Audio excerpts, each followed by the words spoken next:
सी breaking news और मैं आपके साथ शनाया चौहान कैमरामैन अहम के साथ। त्योहारों का सीज़न है और बाज़ार में रौनक लगनी शुरू हो गई है। दुकानदारों ने अपनी दुकानें सजानी शुरू कर दी हैं। आम जनता ख़रीदारी के लिए निकल तो रही है, लेकिन जिस तरह से महंगाई का सीज़न है उसने त्योहारों के सीज़न पर कहीं ना कहीं रोक ज़रूर लगा रखी है।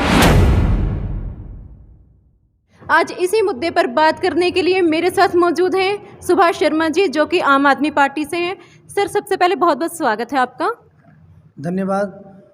मैं आपके चैनल के माध्यम से हल्का डेराबस्सी के सभी भाइयों का, बहनों का, माताओं का त्योहारों के सीज़न में हार्दिक अभिनंदन भी करता हूं और उनको त्योहारों की बधाई भी देता हूं और आपको भी बधाई देता हूं, आपके चैनल को भी।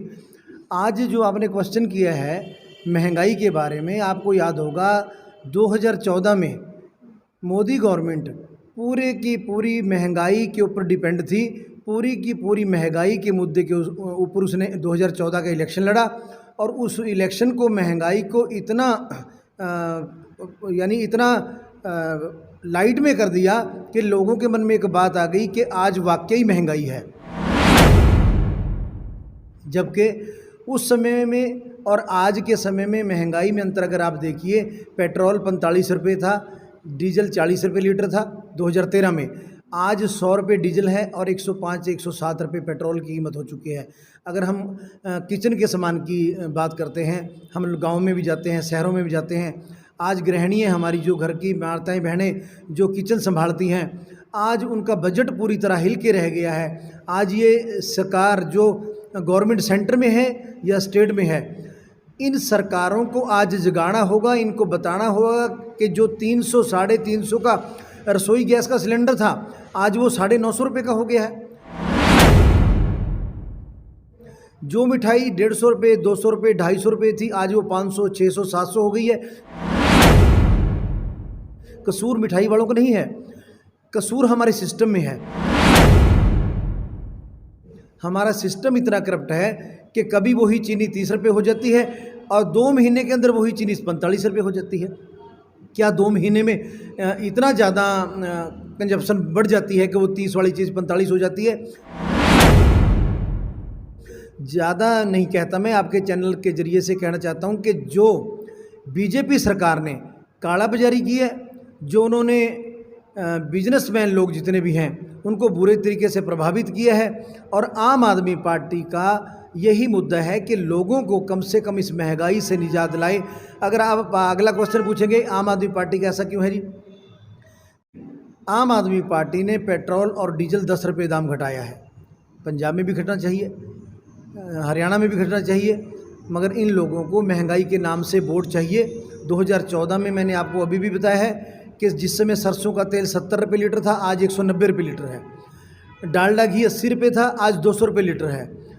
उस समय में और आज के डेट में दालों में, सब्जियों में, महंगाई में इतना, आज मैंने टमाटर ख़रीदा है 70 रुपये से लेके 80 रुपये किलो तक टमाटर है।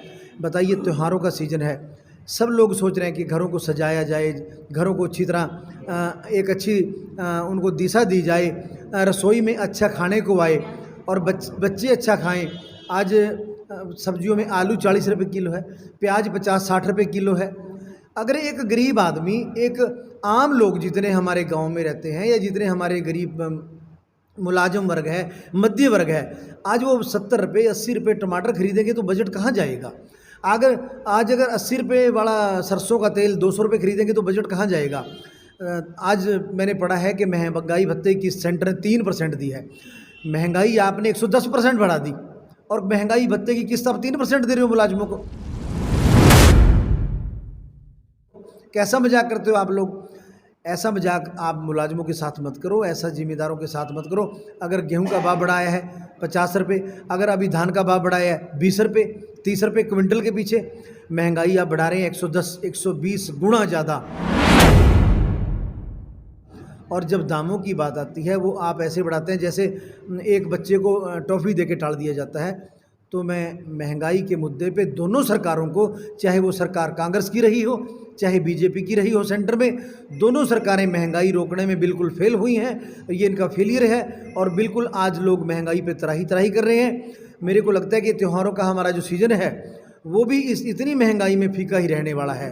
अगर महंगाई पे पहले हमारे जब दीपावली आती थी, दशहरा आता था, गोवर्धन पूजा आती थी, तो लोगों में एक चलन था चांदी और सोना खरीदने का। आज जो सोना 28,000, 27,000, 25,000, 24,000 रुपये तोड़ा था, आज वो 60,000 रुपये पे जा पहुंचा है। ये कहाँ का असूल है, कहाँ का ये इनका तरीका है लोगों का, कैसे ये सरकारें चला रहे हैं, हमें तो समझ नहीं आती।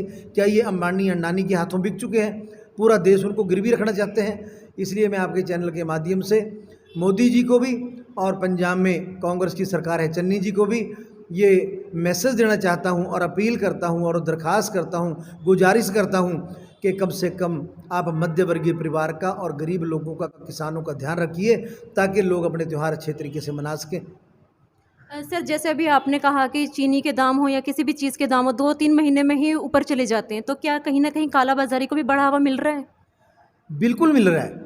अभी तो इन्होंने एक बिल पास किया, जिस बिल के चक्कर में किसान आज 1 साल से धरने पे बैठे हैं। वो यही तो बिल है कि कोई भी आदमी कितनी भी अपनी क्वांटिटी, चाहे 1,000 बोरी चीनी की हो, चाहे 1,00,000 बोरी हो, कितनी भी वो डंप कर सकता है।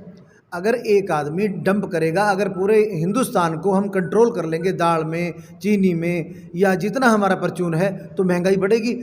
खरीदते लोगों के दामों पे है, बेचते अपने दामों पे हैं। यही कारण रहा है कि जब गन्ने का सीज़न होता है चीनी 35 रुपये आ जाती है, जब वो सीज़न बंद हो जाता है वही चीनी 50 रुपये चली जाती है। जब सरसों का सीज़न होता है तेल 100 रुपये पे आ जाता है सरसों का, जब सरसों का सीज़न ख़त्म हो जाता है वही तेल 200 रुपये पे चला जाता है। ये काला बाजारी है और गवर्नमेंट की मिलीभुगत है, क्योंकि ये लोग वहाँ इलेक्शन फंड देते हैं, मोटे फंड देते हैं, इसलिए गवर्नमेंट ने इनको खुला छोड़ रखा है। मैं आपके माध्यम से ये बताना चाहता हूँ आप लोगों को कि आज 2022 आ गया है। आज इस युग के अंदर हम ऐसी स्टेट में जी रहे हैं जो स्टेट कभी नंबर 1 कहलाती थी, पंजाब, और आज कहीं वो 17 पे नंबर पे है, कहीं 20वें नंबर पे है, कहीं 24वें नंबर पे है। ना जो मूलभूत हमारी सुविधाएं हैं, पीने का पानी यहाँ नहीं है, बिजली का रेट यहाँ 10.5 रुपये पूरे हिंदुस्तान से ज़्यादा है।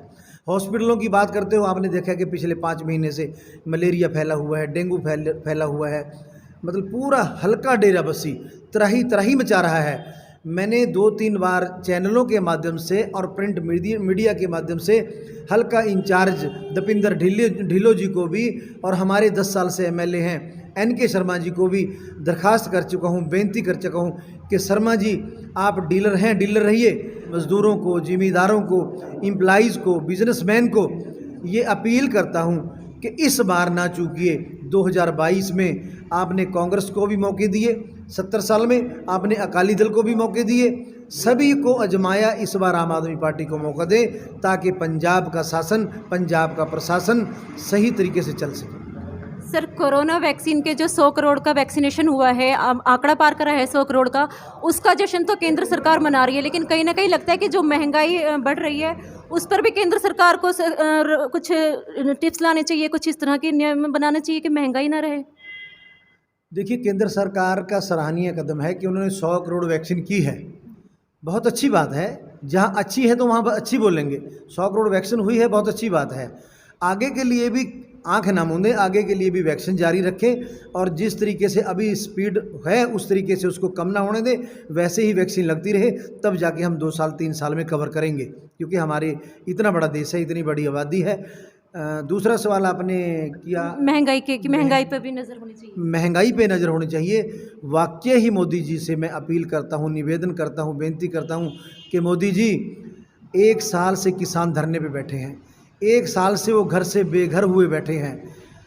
किस लिए? आप जो 3 काले कानून लेके आए, उस कानूनों को रद्द करने के लिए वो बैठे हैं। कम से कम आप अगर किसानों की सार नहीं लेते, उनके बीवी बच्चों को ही देख लो, छोटे छोटे बच्चे जो उनके घरों में 1 साल से अकेले तड़फ रहे हैं और बीमारियों में वो मुल्तदा हैं, बीमारियों से ग्रस्त हो रहे हैं, और जायज़ जो मांगे हैं, तीनों मांगे जायज़ हैं, आप उनको मांग लीजिए, और महंगाई पे ख़ास तौर की नज़र रखिए, और कम से कम सेंटर सरकार के अधीन पूरा सिस्टम आता है, ताकि काला बाजारी ना हो। जो आपने ये कानून एक लेके आए हैं, आपके कोई भी कितनी भी जो है जमाखोरी कर सकता है, आप उसको रद्द कीजिए। उसकी एक समय सीमा तय होनी चाहिए और उसका एक रेट तय होना चाहिए।